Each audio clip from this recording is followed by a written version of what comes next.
Assalamualaikum warahmatullahi wabarakatuh. Waalaikumsalam warahmatullahi wabarakatuh. Halo pemirsa, Anda menyaksikan Political Series. Kali ini kami akan menghadirkan narasumber-narasumber yang luar biasa tentunya untuk membahas isu-isu politik terkini. Luar biasa sekali kali ini, saya sangat senang karena kembali ke alma mater saya, kampus saya, Universitas Sriwijaya, tepatnya yaitu ada di halaman FISIP Unsri Indralaya. Wow, bangga sekali ya kembali melihat yellow jacket ya dipakai oleh teman-teman kali ini. Tentunya hari ini kita sudah sangat semangat untuk membahas isu-isu politik yang luar biasa sekali. Dan tentunya di Political Series kerjasama TVRI Sumatera Selatan dengan FISIP Universitas Sriwijaya. Pemirsa, kota Palembang merupakan kota terbesar kedua di Pulau Sumatera. Memiliki 1,7 juta penduduk. Dan juga menjadi kota tertua di Indonesia. Ini yang menjadi highlight dan juga yang paling menarik untuk kota Palembang. Nah, di tahun 2024 ini, wilayah Sumatera Selatan tidak terkecuali juga dengan kota Palembang, kita akan berpartisipasi dalam pemilihan umum tahun 2024. Luar biasa, kira-kira sebenarnya apa yang diperlukan oleh kota Palembang? Kalau kita berbicara mengenai kota Palembang, teman-teman di sini apa sih yang paling diingat? Boleh, saya mau ke sini dulu. Apa yang paling diingat? Pempeknya, Mbak. Pempeknya, aduh kelihatan ya hobi makan ya berarti ya. Selain pempek, apa lagi teman-teman di sini?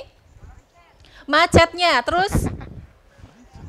Ampera, artinya dari banjir juga ada ya. Jadi dari semua potensinya, dari pariwisatanya, tentunya semuanya ada dua sisi ya. Selain ada potensinya, ada juga problematikanya yang ada di kota Palembang. Dan inilah yang akan kita bahas lebih lanjut hari ini. Bagaimana Palembang selama 5 tahun ke depan akan dibawa. Kira-kira strategi apa saja yang diperlukan untuk membangun kota Palembang agar sanggup bersaing dengan kota-kota lain yang ada di Indonesia. Hari ini kami sudah menghadirkan narasumber yang luar biasa. Saya akan sapa langsung saja bakal calon wali kota Palembang. Yang pertama ada Bapak Yuda Pratomo, ST, MSc, PhD. Assalamualaikum. Waalaikumsalam warahmatullahi. Sehat kan, Do? Sehat. Alhamdulillahirrabbilalamin. Selanjutnya saya juga masih punya narasumber saya yang kedua, bakal calon wali kota Palembang juga, yaitu Bapak Carma Afrianto, SE. Ya, Assalamualaikum warahmatullahi wabarakatuh. Apa kabar Pak? Alhamdulillah. Alhamdulillah, terima kasih juga sudah hadir. Dan selain itu kami juga menghadirkan akademisi FISIP Universitas Sriwijaya. Saya mau sapa, jangan lupa tepuk tangan juga nih ya, gak kalah meriah ya. Ada Bapak Dr. Insinyur Haji Abdul Najib, MM. Terima kasih Pak Najib sudah hadir. Dan juga ada Bapak Ferdian Syah Rifai, SIP, MA. Ada mahasiswa-mahasiswanya Pak di sini ya? Banyak ya Pak, nonton semua ya. Dan selain itu, kami juga menghadirkan perwakilan dari teman-teman pemuda. Ya, di sini ada Gubernur Mahasiswa BEM FISIP Universitas Sriwijaya, M. Rian Pratama. Terima kasih juga Rian, tentunya di sini selain mewakili teman-teman dari FISIP Universitas Sriwijaya, di sini juga nanti kami akan memberikan kesempatan kepada teman-teman semua yang hadir hari ini untuk bisa bertanya langsung juga dengan narasumber kita. Langsung saja kita ikuti, inilah Political Series dengan tema Mau Dibawa Kemana? Kota Palembang. Bersama saya dari halaman FISIP Universitas Sriwijaya.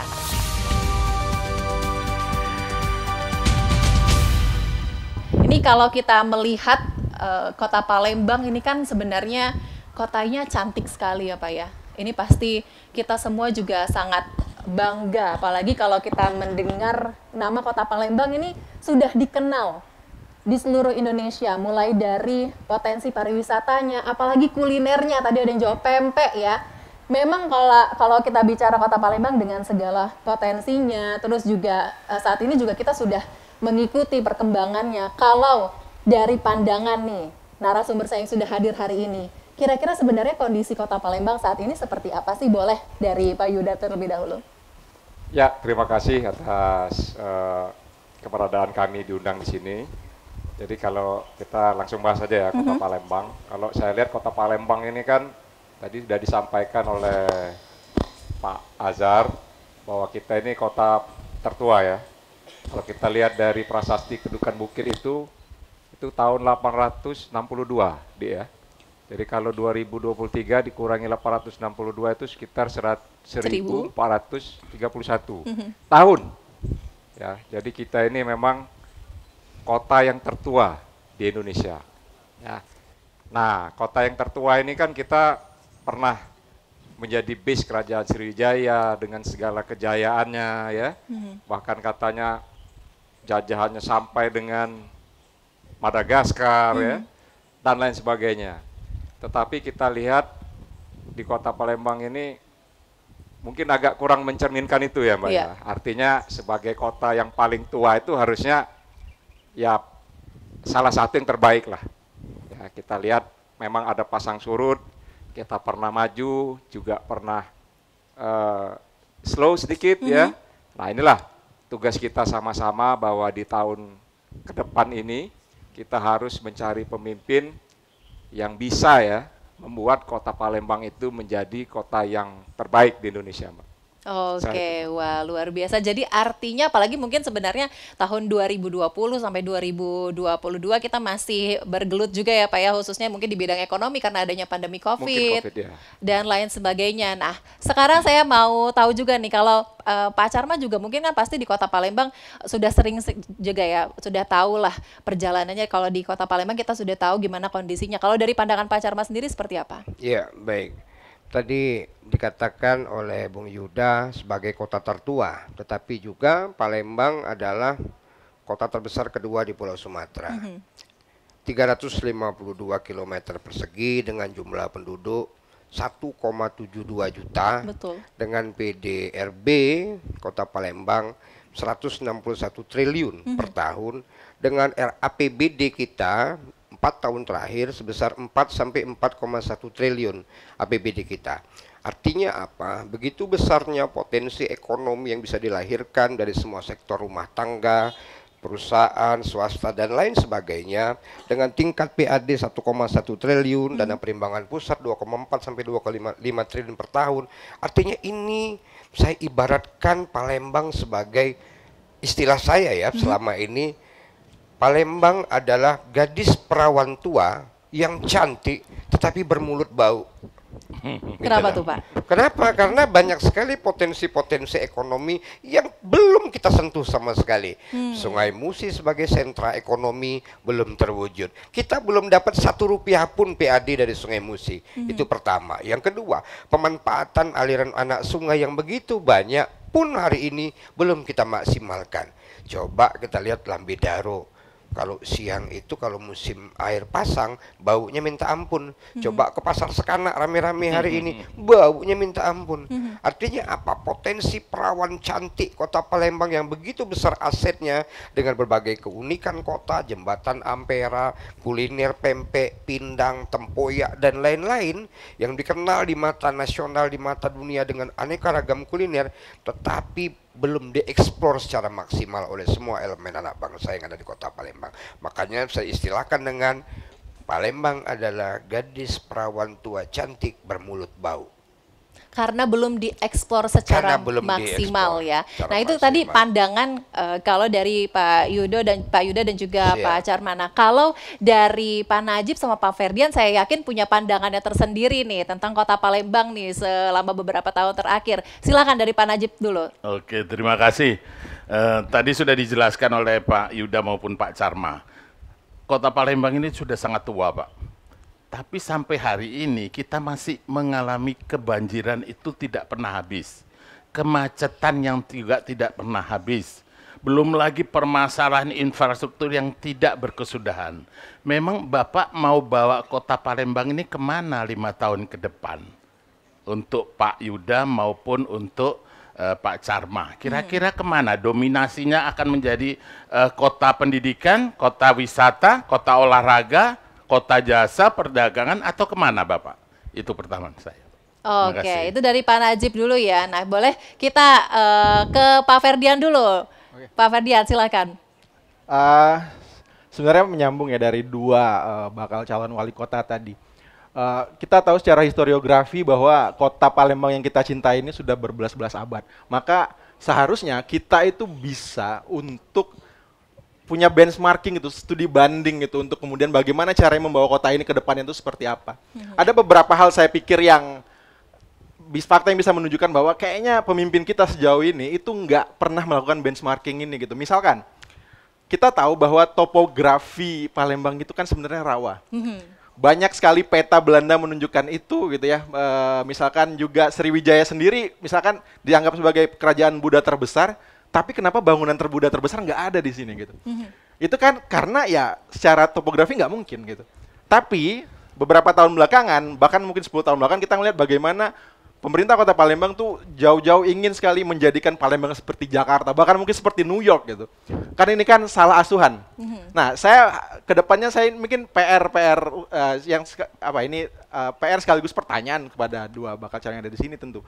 Bagaimana kemudian kita nggak sekedar butuh lagi pemimpin yang punya retorika saja, tapi juga kemampuan teknis untuk kemudian membangun kota ini agar tadi terhindar dari banjir. Kita ini kota yang memang harus merangkul air gitu, nggak boleh memusuhi air gitu. Nah ini semua tuh dan sejauh ini pemerintah ya menjauhkan kita dan malah meminta kita untuk memusuhi air seolah-olah. Nah bagaimana ke depannya hal-hal teknis ini dipahami dan kemudian dijadikan sebagai satu fondasi besar dalam membangun kota Palembang ke depannya. Gitu. Betul sekali, apalagi memang kalau ini musim kemarau selesai, terus akhirnya itu jadi PR baru lagi ya Pak ya, biasanya datanglah musibah banjir, itu biasanya hampir di seluruh kota Palembang juga terjadi, nanti akan dijawab tentunya kita akan bertanya langsung, namun sebelum itu saya mau tahu juga nih, kalau pendapat dari Rian, dari pandangannya anak-anak muda, sebenarnya kota Palembang saat ini seperti apa sih? Baiklah, mohon izin juga Pak Yudo dan Pak Charma Afrianto dalam hal ini melanjutkan Pak Abdul Najib dan juga Pak Ferdi. Bagaimana kita ketahui bahwa kota Palembang merupakan salah satu kota tertua. Bagaimana Pak Charma juga tadi sampaikan bahwa Sungai Musi itu bisa menjadi nilai ekonomis lah jika dimanfaatkan dengan baik. Dan dalam hal ini saya ingin bertanya mengenai pandangan Bapak dalam hal ini lingkungan, terutama sebuah isu yang dalam hal ini pada kalangan anak muda itu begitu happening, begitu hangat, terutama krisis iklim. Dan dalam hal ini, saya ingin bertanya mengenai sampah perkotaan, yang masih sering kali itu tidak terfasilitasi dan sampai pada bantaran sungai, yaitu Sungai Musi. Nah, bagaimana sih pandangan Bapak agar sampah ini tadi dapat terfasilitasi dan tidak terjadi sebuah banjir, bencana ekologis dalam hal ini? Mungkin ini saja, terima kasih. Oke, memang sebenarnya kalau kita berbicara kota Palembang itu sangat erat dengan Sungai Musi ya. Bahkan dapat julukan juga Venesia dari Timur. Tapi sebenarnya apakah benar Sungai Musi bisa dikatakan seperti itu kondisinya? Nah, kita akan mengetahui nanti mulai dari pembangunan, lalu juga nanti seperti apa infrastruktur yang akan dijalankan, sebenarnya strategi-strategi apa yang sangat diperlukan. Itu akan kita ketahui lebih lanjut usai jeda berikut. Tetaplah bersama kami.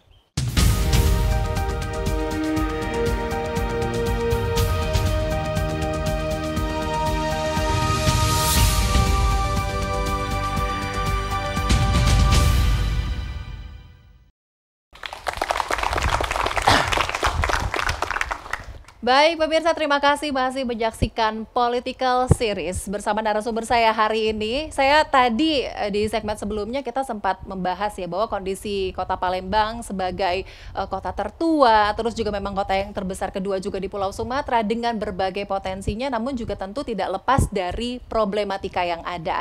Nah, kalau kita melihat lagi Sungai Musi di kota Palembang, sebenarnya itu bisa menjadi sebuah sumber daya yang luar biasa, tapi kalau dikelola dengan baik. Di satu sisi kalau tidak dikelola dengan baik itu bisa menjadi sebuah bencana juga tentunya kan ya. Nah, bagaimana pandangan dari Pak Yuda dulu nih? Kalau kita melihat sebenarnya untuk dari infrastrukturnya, untuk dari pengembangan nih, potensi-potensi yang ada di kota Palembang apakah benar-benar sudah maksimal dan kira-kira sebenarnya apa sih yang paling dibutuhkan khususnya nih kalau berbicara mengenai Sungai Musi?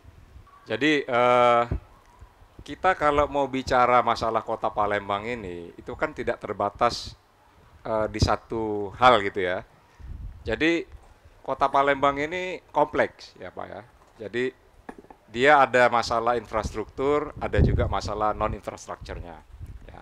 Makanya kalau di saya, ini boleh ya Mbak ya sedikit ngomong masalah visi gitu ya.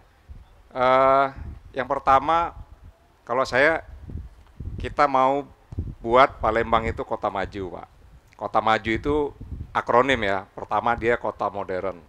Modern itu berhubungan dengan infrastruktur, Sungai Musi kayak atau yang jalan, jembatan, trotoar dan lain sebagainya. Kemudian ada kota aman ya. Itu kota aman itu berhubungan dengan hukum. Kemudian kota jujur ya, kan maju tadi ya. Modern, aman, kota jujur itu berkaitan dengan integritas ya pemerintahannya. Dan yang terakhir adalah kota usaha, itu berkaitan dengan ekonomi ya. Jadi kalau kita misalnya Mbak tanya masalah Sungai Musi tadi ya, memang Sungai Musi itu permasalahannya memang tadi ada yang bilang tuh masalah kotor ya. Nah kotor ini sebetulnya kalau dari sisi teknikal, saya rasa semua kayak Pemda dari EU ya itu bisa menyelesaikannya. Tetapi intinya adalah saya melihat bahwa integritas dari pemerintah ini belum begitu bagus gitu ya, karena banyak program-program katakanlah, oke, kita mau memperbaiki sungai diperbaiki, tapi ternyata proyek itu tidak berjalan dengan baik, mungkin karena banyak dari pemerintah kita ini yang katakanlah integritasnya tidak baik, Mbak. Maksud saya lebih ke arah korupsinya gitu ya. Jadi kalau memang seluruh program-program pembangunan infrastruktur di Kota Palembang ini berjalan baik ya, dilaksanakan dengan baik, saya rasa infrastruktur itu akan menjadi baik gitu ya, akan menjadi bagus ya, sesuai dengan sesuai dengan apa yang ingin dicapai oleh pembangunan itu, Pak. Jadi antara program, perencanaan dan juga actionnya ini memang harus sesuai gitu ya Pak ya maksudnya. Yeah. Nah, bagaimana kalau dari pandangan Pak Najib, apakah memang sebenarnya kondisi yang ada yang memang sebenarnya seperti itu sehingga akhirnya ya infrastrukturnya tidak maksimal? Untuk urusan infrastruktur itu bagian dari keseluruhannya Pak Yuda. Saya pikir ini hanya salah satu bagian. Tadi Bapak mengatakan integritas, saya juga ingin mengatakan apakah Bapak nantinya akan bersedia menjadi role model integritas kejujuran di Kota Palembang? Harus, Pak. Oh, harus, Pak. Harus ini, Pak. Ya. Oh, harus. Nah, ini sesuatu modal awal yang lumayan hebat, tapi jangan berhenti di Bapak. Bapak juga harus menularkan sampai ke bawah. Betul. Bagaimana Bagaimana Bapak nantinya kalau menjadi komandan benar-benar terlaksana dengan baik. Ini juga salah satu PR yang sangat besar untuk Kota Palembang, Pak. Ya. Oke, pekerjaan rumahnya luar biasa ya artinya ya untuk Kota Palembang ini. Nah, kalau dari pandangannya Pak Ferdi seperti apa? Silakan. Ya, sebenarnya sudah saya sebutkan di awal tadi ya bahwa memang kita di Palembang tuh masih bicara soal infrastruktur karena banyak sekali komplain soal ini. Tidak hanya mengenai bagaimana kita ada beradaptasi dengan sungai sebenarnya. Misalkan saya juga aktif di banyak kegiatan anak muda gitu ya. Sekarang kan kalau kita dari ilmu saya gitu di dalam konteks internasional, salah satu isu penting itu adalah bagaimana kita mentransformasikan ekonomi dari ekonomi ekstraktif ke ekonomi kreatif sebenarnya. Nah, kami anak-anak muda sampai sehari ini gitu itu masih kesulitan mencari ruang kreatif itu gitu. Ruang kreatif itu sekarang kami hadirkan sendiri. Artinya kalau dia disupport sama pemerintah kan harusnya dia bisa lebih besar lagi gitu. Itu bicara soal infrastruktur. Ini juga terkait dengan integritas yang dibilang Pak Najib tadi gitu ya. Sejauh mana sih sebenarnya pemerintah nantinya gitu punya sikap pro gitu terhadap anak muda yang jadi jumlah populasi terbesar hari ini gitu. Betul. Nah, ini yang akan dihadapi Bapak-bapak sekalian juga nanti ya. Voters-votersnya ini anak muda nih yang cenderung rewel, kreatif, banyak maunya. Nah, ini harus dipikirin gitu. Jadi itu sih sekaligus pertanyaan saya bagaimana komitmen ini ke depannya sih sebenarnya. Ide-idenya memang banyak, tapi urusan kritisi dan juga urusan pendapat yang akan disampaikan juga nanti akan banyak tentunya ya Pak ya. Nah mungkin saya akan ke Pak Carma masih terkait dengan tentang pembangunan ini. Kalau dari Pak Carma sendiri sebenarnya pembangunan ini sangat diperlukan untuk Kota Palembang atau pengennya seperti apa sih Pak? Ya baik, kalau tadi Narsum dan Pak Dr. Abdul Najib, Dinda Ferdian mengatakan masalah infrastruktur ya mengikuti perkembangan zaman. Kalau saya melihat ada hal yang lebih penting dari itu ya. Jumlah penduduk Kota Palembang 1,72 juta dengan pertumbuhan perkembangan jumlah penduduk 2,58 sampai 2,6%. Bappenas sudah mencanangkan, Badan Perencanaan Pembangunan Nasional itu sudah mencanangkan 2025 sampai 2045 berlaku di seluruh kota di Indonesia. Artinya Palembang 2025 harus tercapai kota yang disebut dengan Life Good of City. Kota yang tersedia semua pelayanan-pelayanan publik, pelayanan-pelayanan umum, pelayanan-pelayanan sosial yang bermutu dan baik. Harus tercapai. Artinya tinggal 2 tahun lagi. Ini tugas PJ Wali Kota hari ini. Yang kedua, Palembang 2035 harus tercapai yang namanya Green of City, kota hijau. Bagaimana mempersiapkan iklim kota yang mampu berkesinambungan, ramah lingkungan, dan bisa membuat nyaman seluruh penduduk kota. Yang ketiga, kota Palembang harus bisa menjadi smart city. Pada tahun 2045, take off-nya Indonesia maju itu di 2045. Harus serentak disertai dengan seluruh kota se-Indonesia. Artinya, Bappenas dan Bapeda Kota Palembang harus selaras. Bapeda kita mencanangkan banyak sekali pembangunan, ya. Saya melihat ini masih sebatas infrastruktur yang rutin dan belum berpihak kepada masyarakat Palembang. Seperti yang kata Dinda Ferdian tadi, bagaimana ruang anak muda untuk berkreativitas, itu belum ada gitu loh. Artinya masih bicara soal angka-angka dan angka. Saya tarik kesimpulan, pertanyaan saya, untuk semuanya terwujud, kita tanamkan dulu satu hal. Siapa Palembang? Kita adalah Palembang, Palembang adalah kita. Saya adalah Palembang, Palembang adalah saya. Palembang adalah aman, Palembang adalah nyaman. Pertanyaannya, ketika kamu berada di Jakarta hari ini dengan KTP Palembang, kamu mengaku orang Palembang, 70% orang di luar Palembang mengatakan, Palembang tidak aman, banyak copet. Yang kedua, pempek.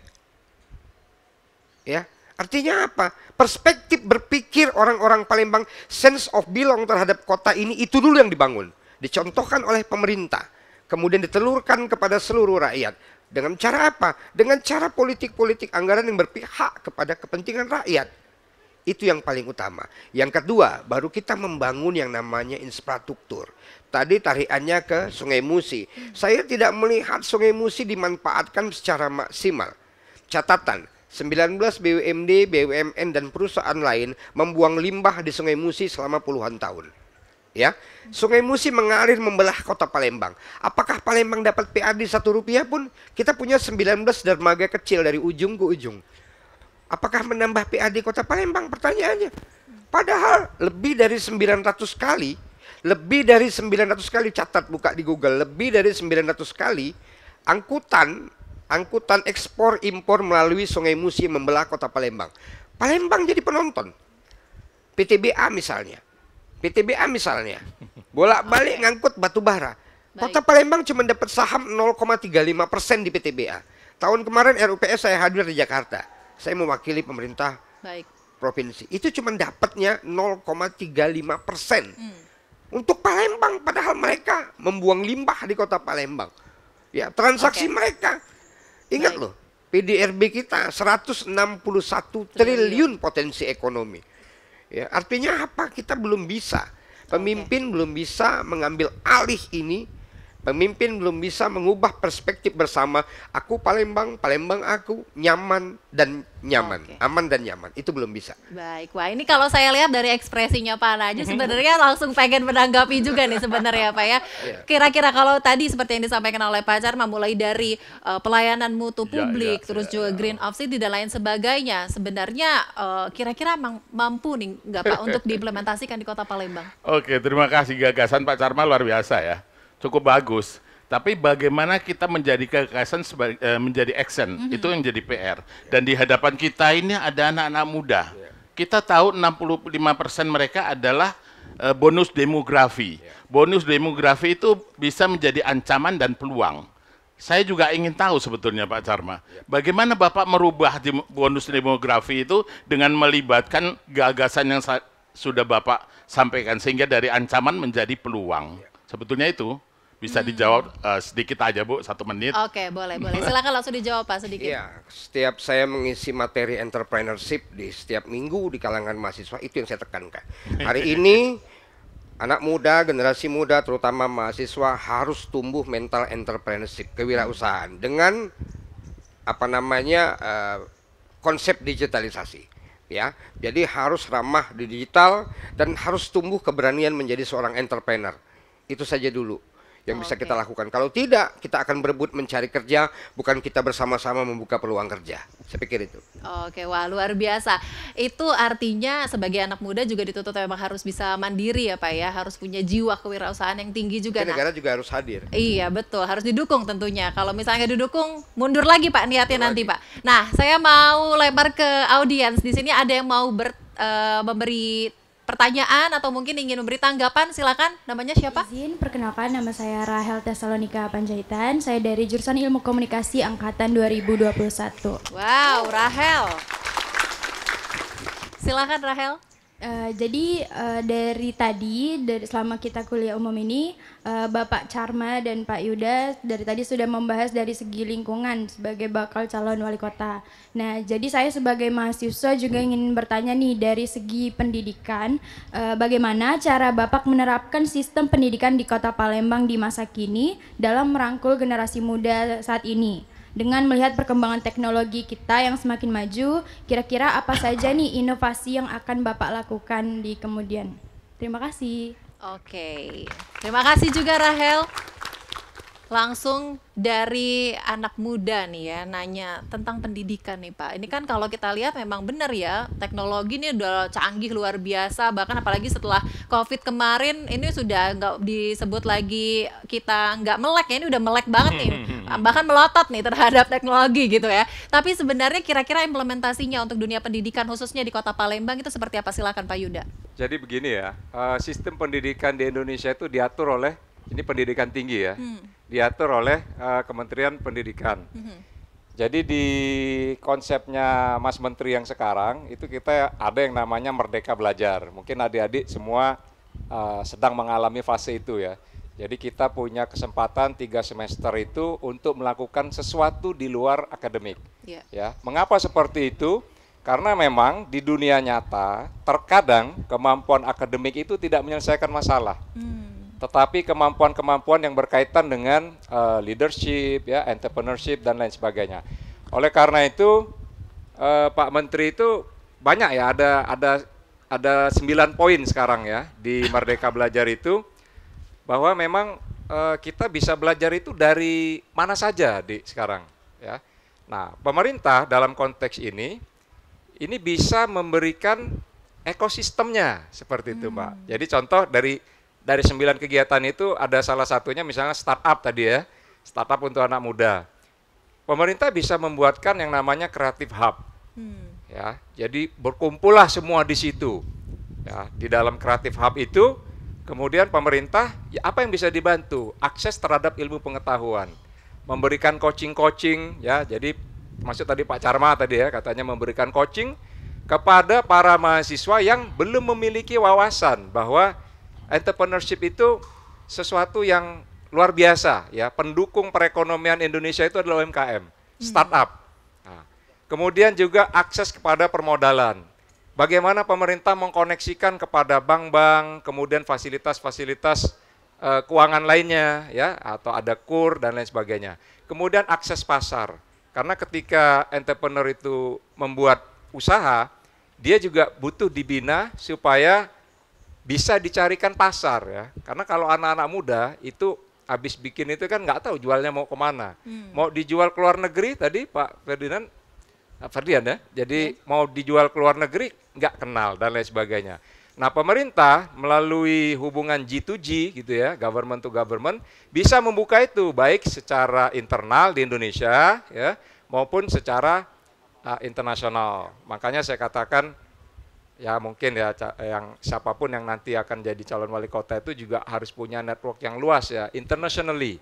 Jadi dia harus punya teman gitu ya di luar negeri gitu, juga punya teman pemegang-pemegang dan pemangku kebijakan di nasional, sehingga bisa mengintegrasikan itu semua ya, sehingga apa yang menjadi tantangan tadi yang Adik tanyakan, juga Pak Najib tanyakan mengenai bonus demografi ya, itu bisa dia tidak menjadi liability untuk kita, tetapi menjadi sebuah aset ya, sebuah potensi untuk meningkatkan perekonomian bangsa Indonesia khususnya di Kota Palembang. Oke, artinya dalam hal ini juga memang pemerintah, ini calon pemimpin itu memang harus mendukung penuh ya Pak, khususnya di bidang pendidikan ini, apalagi memang generasi muda inilah yang menjadi ujung tombak untuk nanti kemajuan Indonesia ke depannya. Masih pertanyaan yang sama, kali ini akan saya tanyakan ke Pak Charma juga tadi dari Rahel ya, bahwa seperti apa nih Pak kalau untuk implementasinya pendidikan berjalan juga dengan teknologi yang ada? Iya, baik Mbak Rahel, terima kasih. Saya mau mengingatkan kembali sumbangan 30% PDRB Kota Palembang itu dari sektor industri telekomunikasi.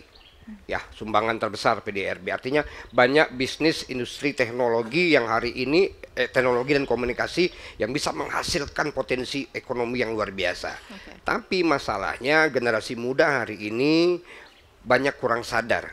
Mereka sudah lepas dari yang namanya teknologi revolusi industri 4.0 menuju teknologi society people 5.0, 50. Maksudnya apa ini 4050? Maksudnya adalah kita tidak lagi dikuasai oleh teknologi yang masuk ke seluruh lini kehidupan anak-anak muda, tetapi justru anak muda yang menjadi sopir teknologi, anak muda yang menguasai teknologi. Nah, ironisnya, faktanya, saya punya anak perempuan sudah tamat kuliah, bekerja hari ini, masih juga sama seperti anak-anak muda yang lain, masih dikendalikan oleh teknologi, bukan menguasai teknologi. Mestinya dengan teknologi yang Anda pegang hari ini di HP Anda bisa membuka semua peluang usaha. Itu yang pertama. Kalau kita bicara pendidikan dan peluang ya di anak-anak muda hari ini. Yang kedua, yang lebih mendasar dari itu bagi pemerintah kota, masalah pendidikan adalah kita punya angka 180.000 lebih anak SD di Kota Palembang, ya, dari 1,72 juta. Jumlah SD kita 249 SD negeri, ya, 114 SD swasta. Jumlah SMP kita 214 negeri, ya, 102 swasta. Jumlah SMA kita 117 SMA negeri, 60 swasta. Artinya apa? Dengan tingkat perbandingan kalau kita bandingkan 180.000 dibagi ini, kurang banyak sekolah di Palembang ini. Karena pendidikan jadi fondasi untuk semua hal ya Pak ya? Ya. Oke, baik. Kita lebar ke pertanyaan kedua dari teman-teman di sini. Terima kasih. Bismillahirrahmanirrahim. Assalamualaikum warahmatullahi wabarakatuh. Waalaikumsalam warahmatullahi wabarakatuh. Oke, sebelumnya perkenalkan, nama saya Rizky Ardiansa. Saya dari jurusan Ilmu Komunikasi angkatan 2021.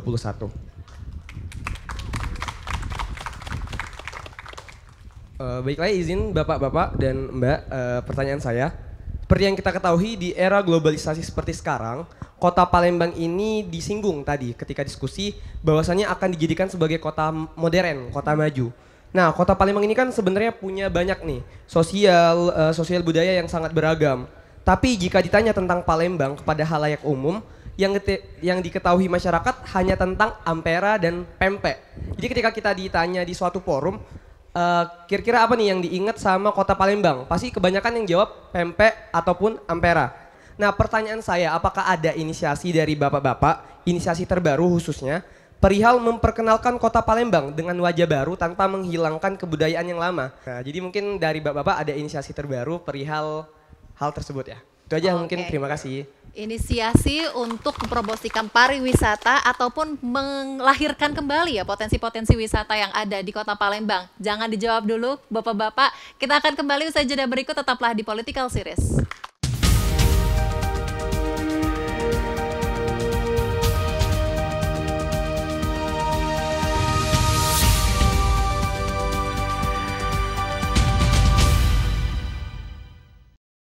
Baik pemirsa, terima kasih Anda masih menyaksikan Political Series. Saya tadi di segmen sebelumnya kita mendapatkan pertanyaan ya Pak ya, bahwa bagaimana sih caranya untuk memaksimalkan atau mungkin ada inisiasi barukah khususnya untuk pariwisata di Kota Palembang supaya nih dari luar juga semakin tertarik ke Kota Palembang, nggak bingung lagi nih mau kemana-mana. Boleh silakan dari Pak Yuda dulu. Ya, terima kasih pertanyaan adik Rizky tadi.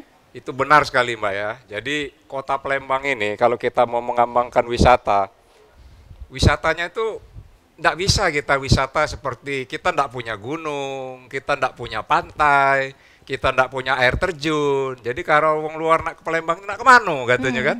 Nah, jadi wisata-wisata yang terbaik ya itu wisata kuliner dan kemudian wisata budaya tadi ya, heritage tadi. Nah, memang kita harus menginventarisir kembali sebetulnya apa-apa saja sih yang bisa dijual dalam hal heritage di Kota Palembang. Contoh misalnya kita ini kan para meswara ya. Iya. Jadi budaya dari Malaysia, budaya dari Singapura. Nah, di sini ada Pulau Kemaro gitu kan.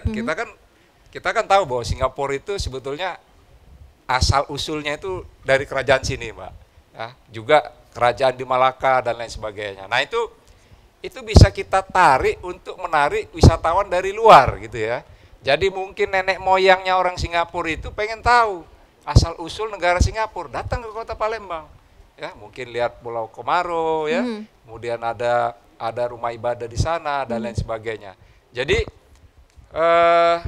memang kita harus fokus menginventarisir dulu, Mbak, apa-apa saja yang bisa kita jual dari sisi heritage yang bisa kita kaitkan dengan orang luar ya. Oke. Orang luar maupun luar negeri maksud saya, Iya. maupun orang luar dari Kota Palembang. Oke, baik. Itu dari Pak Yuda. Kalau dari Pak Charma seperti apa? Iya, baik. Bicara soal budaya, saya mau tanya dulu, ngerti nggak mahasiswa FISIP Unsri ini, kapan Palembang ini peradabannya dimulai? Dari kerajaan Palembang Lama menuju Palembang Darussalam, itu tahun berapa? 1550-an Masehi. Ya, lahirnya Palembang Darussalam itu memulai peradaban pemerintahan kota di Palembang. Lepasnya pengaruh Palembang Darussalam, kerajaan Palembang dari Mataram Islam. Ya, raja pertamanya adalah Susunan Abdurrahman. Makamnya di mana hari ini? Tahu nggak? Makamnya di mana? Makamnya di Cindi. Alhamdulillah tahun kemarin saya pugar makam itu dengan biaya pribadi. Saya gugah pemerintah Kota Palembang yang katanya Palembang Emas Darussalam 2023. Mana Palembang Emas Darussalamnya? Saya yang pugar pribadi. Viral kan di Google? Itu viral. Kemudian setelah anaknya Sultan Muhammad Mansur, saya pugar juga pribadi. Sultan Muhammad Mansur. Artinya apa? Saya membentuk aliansi masyarakat pencinta cagar budaya, AMPCB, yang hari ini terus bekerja. Kata Bung Yuda benar, kita menginventarisir semua budaya-budaya Palembang. Itu bagaimana cara menghidupkannya. Kita tidak punya sumber daya alam wisata. Wisata kuliner sepakat sama Bung Yuda. Harus bangga kita. Harus diadakan terus. Dikenalkan terus Pindang seperti apa, Tempoyak seperti apa. Makanya saya bilang kampanyekan dulu lah. Aku Palembang, Palembang aku aman, aku nyaman. Palembang aman, Palembang nyaman. Itu dulu. Baru budaya. Oke. Budayanya tanjak. Ya. Kenapa pemerintah kota tidak mewajibkan? Misalnya dicontohkan dulu dari ASN. Setiap hari Senin seluruh eselon pakai tanjak misalnya. Bukannya gedungnya aja yang tanjai, tapi orangnya yang pakai tanja, itu misalnya bicara soal budaya. Oke. Jadi banyak sekali. Yang paling penting adalah kalau kita punya kalender ziarah kubro. Kenapa Palembang tidak punya kalender ziarah juriat? Itu sedang kita persiapkan di 2024. Kami sama anak-anak MPCB sedang mempersiapkan itu gitu loh. Oke. Akan ada kunjungan dari makam-makam cagar budaya. Supaya apa? Supaya orang-orang Palembang, keturunan raja-raja Palembang yang di luar sana ketika datang ke Palembang mereka bangga. Mereka bangga sekali bersih rapi seluruh makamnya. Nah, untuk itulah kami akan melanjutkan pemugaran Kawah Tengkurep dan Sabok Kingking di awal tahun 2024 Oke. ini. Baik, Itu, Mbak. jadi artinya memunculkan dulu rasa cinta Oh iya, terhadap contohkan budaya dan dulu juga dari sejarah pemerintahnya, dari pemerintah baru dan ke juga anak mudanya. masyarakatnya tentunya ya Pak Iya. Yana. Kalau dari Rian sendiri nih, kacamata anak muda, sebenarnya kayak gimana sih maunya khususnya mungkin untuk dalam pengembangan pariwisata, pengennya dilibatkan nih kan pastinya tentunya anak muda ya. Tapi kalau kita lihat keterlibatan anak muda sekarang apakah difasilitasi dengan pemerintah?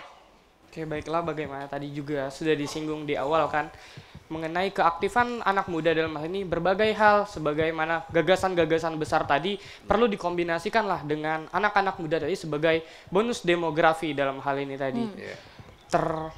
Pendidikan itu minim lah, ibarat kita sekolah tidak terlalu difasilitasi dan pada akhirnya banyak yang minim lah dalam hal ini. Terutama para pemangku kebijakan juga perlulah menciptakan sebuah ruang belajar alternatif dalam hal ini. Misal di Lambidaro itu kan memiliki sebuah taman, di situ banyak anak-anak, mungkin bisa dikombinasikan dan dikolaborasikan kepada anak-anak muda untuk mengisi ruang-ruang belajar alternatif ini sendiri. Misal kita memiliki banyak universitas di sini, terutama PGSD, yang dalam hal ini ketika difasilitasi sebuah kegiatan, difasilitasi sebuah tempat untuk melakukan sebuah kegiatan yang baik, sebuah kegiatan yang mengedepankan sebuah kognitif lah agar anak-anak kita terdapat terfasilitasi, dan harapannya dapat terciptalah aktif juga ruang-ruang belajar alternatif ini yang dikolaborasikan dengan anak-anak muda. Artinya anak muda ini sebenarnya mau terjun langsung, tinggal artinya apakah pemerintah mau untuk melibatkan anak-anak muda ini kan ya. Kalau dari pandangannya Pak Ferdi sendiri seperti apa Pak? Silakan. Terkait pariwisata ya? Iya. Nah, kalau kita bicara pariwisata sebenarnya kalau lebih dalam ya, dalam global tourism itu wisata tuh banyak macamnya. Bahkan hari ini ada health tourism gitu. Jadi orang datang itu untuk berobat tapi sekaligus berwisata. Tentu kalau bicara itu kita harus tahu Palembang model yang seperti apa sih yang cocok. Gak tahu, dalam pikiran sekilas saya mikirnya ya tourism for business gitu. Karena Palembang ini kan ribuan tahun tuh kota dagang. Orang kesini tuh untuk berbisnis. People come and go. Makanya kita ini kan kota kosmopolitan gitu. Terbiasa dengan kultur-kultur internasional gitu. Nah oleh karena itu kalau misalkan begitu, contohnya apa sih tourism for business? Dan ada sungai di sana. Ya kita bisa contoh misalkan Malaka, saya pikir topografi Malaka tuh mirip banget dengan Palembang gitu ya. Lalu kemudian Bangkok misalnya. Jadi bagaimana orang bisa meeting itu di Sungai Praya gitu ya, di Sungai Musi sambil berkeliling menikmati kotanya. Tentu syaratnya kotanya bersih dulu gitu. Nah, ini sebenarnya bukan pertanyaan, ini masukan mungkin ya ke depannya bagi Bapak berdua dan juga calon-calon lain gitu ya. Jadi saya lihat pemimpin dari 10 tahun yang lalu sejak saya tinggal di sini itu selalu ingin mengedepankan pariwisata, tapi tidak punya konsep yang jelas gitu. Nah, mumpung kita start dari nol nih, kita mulai lagi. Kita desain gitu. Bagaimana sih pariwisata yang baik? Terus juga yang kedua, pariwisata itu sebenarnya poinnya bukan pada alam segala macam enggak. Tapi poinnya itu adalah pada manusianya. Kalau manusianya bisa bersosialisasi atau tidak asing dengan kedatangan orang dari luar, itu kotanya pasti akan didatangi. Tinggal setiap sudutnya tuh dibikin nyaman dan kemudian dibikin artistik gitu. Dengan begitu, dengan sendirinya orang-orang pasti akan datang berfoto dan jadi marketing secara otomatis gitu kemana-mana.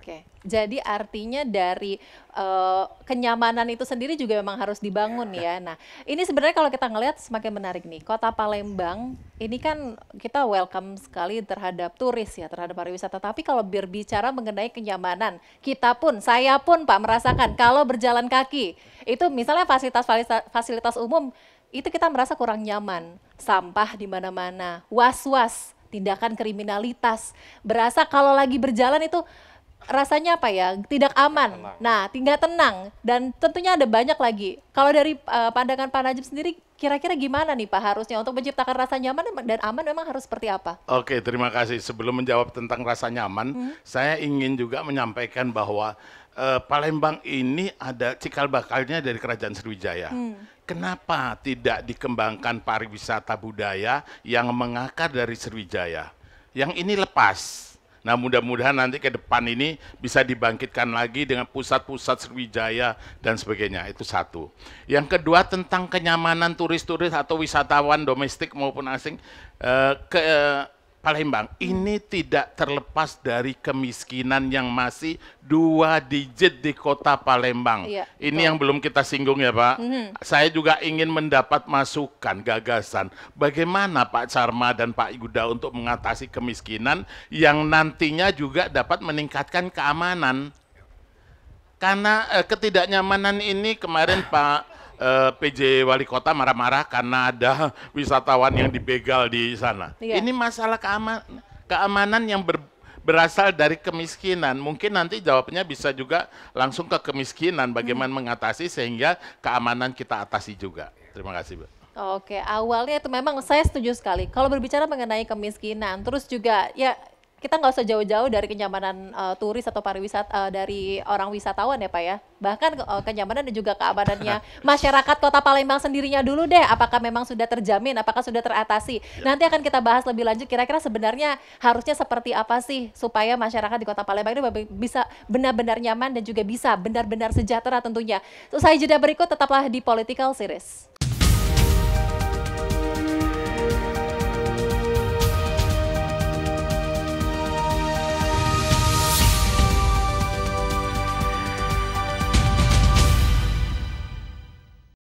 Anda masih menyaksikan Political Series dan juga sekarang saya masih tentunya bersama narasumber saya yang luar biasa. Saya mau langsung aja nih, kalau kita berbicara tadi di segmen sebelumnya sempat ya kita mention sedikit bahwa untuk kesejahteraan dan juga kenyamanan dari masyarakat Kota Palembang sendiri gitu, apakah sudah terjamin atau kira-kira harusnya seperti apa sih supaya masyarakat ini memang bisa terlepas dari kemiskinan, angka kemiskinan ini juga terus ditekan, apalagi khususnya nih stunting ya Pak ya, itu yang sebenarnya juga menjadi highlights penting. Nah, gimana tuh kalau dari Pak Yuda, silakan.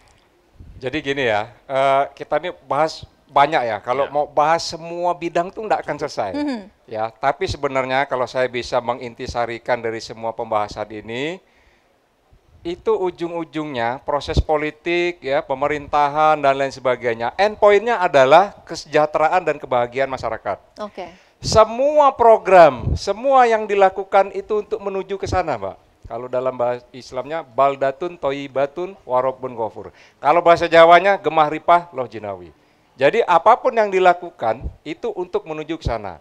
Nah sekarang bagaimana caranya? Tadi saya punya program tadi ya, infrastruktur ya.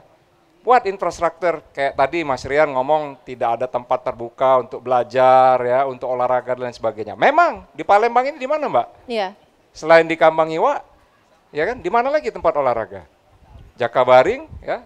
Bahkan kita kacaunya ini kita sampai memanfaatkan fasilitas private swasta. Parkiran PTC, Pak.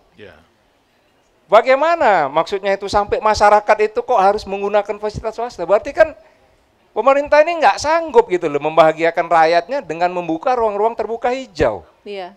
Di mana nak belajar gitu kan? Ya maksud taman-taman ini harusnya banyak ya, ditumbuhi rumput dan lain sebagainya. Kemudian tentang keamanan, benar kata Mbak tadi, apalagi Mbak ya kalau misalnya cewek kan, jalan coba di bawah proyek, berani nggak? Nggak berani Nggak Pak. berani Pak. Ya, karena memang itu berkaitan dengan hukum, ya. Artinya law enforcement di situ, ya. Jadi kalau misalnya ada orang yang melanggar aturan, ya harus dihukum Ditindak ya, gitu Pak. ya. Coba Bapak, adik-adik lihat di lampu merah. Itu hukum tuh sama sekali nggak dihargain Pak, Bu, ya. Nyelonong aja, ya. Lampu sudah merah, nyelonong aja. Ya, itu. Ya. Oke. Kemudian juga masalah tadi integritas tadi, akar dari semua permasalahan itu masalah integritas. Oke, baik. Terima kasih Pak Yuda. Silakan Pak Charma. Iya, tadi kita bicara ujung-ujungnya masalah kesejahteraan dan pengangguran. Harus tahu dulu semua adik-adik di sini data ya. Palembang 1,7 juta penduduk, pengangguran kita 8,2% angkanya. Berapa jumlah kemiskinan kita? Angkanya 10,94%. Berapa jumlah rakyat miskin yang di bawah standar, di bawah penghasilan Rp600.000 per tahun? Ada sebanyak 181.000 orang miskin di bawah standar di Kota Palembang. Apa penyebabnya? Dulu penyebabnya memang karena pandemi COVID-19, di mana daya beli masyarakat berkurang, kemampuan perusahaan untuk produksi berkurang, sehingga banyak yang bankrupt. Tapi kita lupa, pemerintah hadir yang pertama, politik anggaran yang tepat sasaran untuk pengentasan kemiskinan. Kita tidak melihat 5 tahun, 10 tahun terakhir, RAPBD angka 4,1 triliun itu digunakan untuk mengentaskan kemiskinan. Sektor yang paling utama PDRB Kota Palembang adalah 35% ya, perdagangan besar dan eceran. Artinya Palembang ini kota niaga. Sentra niaga dengan banyaknya lumbung-lumbung niaga.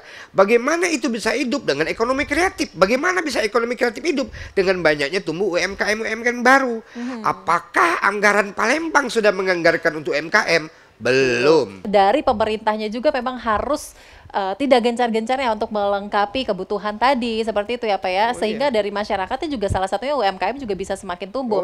Nah selanjutnya Pak Najib silakan sekaligus juga untuk menutup dialog kita hari ini. Oke, terima kasih. Gagasan yang disampaikan oleh Pak Yuda maupun Pak Anca tadi sudah sangat bagus. Tinggal PR-nya bagaimana nantinya merubahnya menjadi action di RPJMD yang akan disusun bersama. Nah, yang satu yang paling akan saya ingat dan saya tunggu-tunggu, Pak Yuda, itu adalah bagaimana Bapak tadi menyanggupi menjadi role model dalam hal integritas, anti KKN. Insya Allah ke depan Kota Palembang bebas KKN. Sementara dari Pak Charma tadi yang saya sangat tunggu-tunggu, bagaimana Bapak nanti bisa mengaktualisasi Sungai Musi menjadi sumber perekonomian baru, menjadi pusat pertumbuhan baru untuk Kota Palembang. Saya kira itu saja, terima kasih.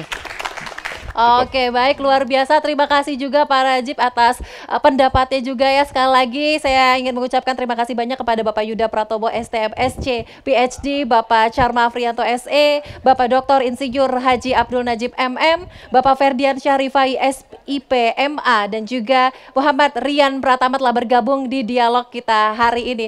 Dan pemirsa, itulah akhir perjumpaan kita di Political Series. Insya Allah kita akan berjumpa tentunya dengan isu-isu politik menarik lainnya bersama narasumber saya luar biasa lain tentunya hanya di Political Series. Saya Nur Harisya Pratiwi pamit. Wassalamualaikum warahmatullahi wabarakatuh. Sampai jumpa.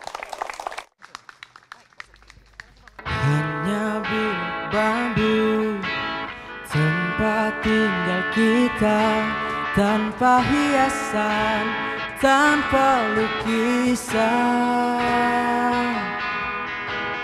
beratap jerami beralaskan tanah, namun semua ini milik kita. Namun semua ini milik kita sendiri.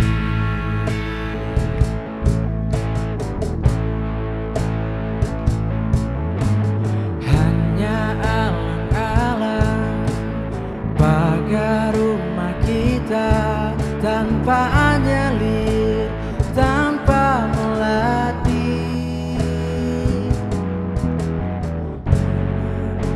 Aku tumbuh di halaman,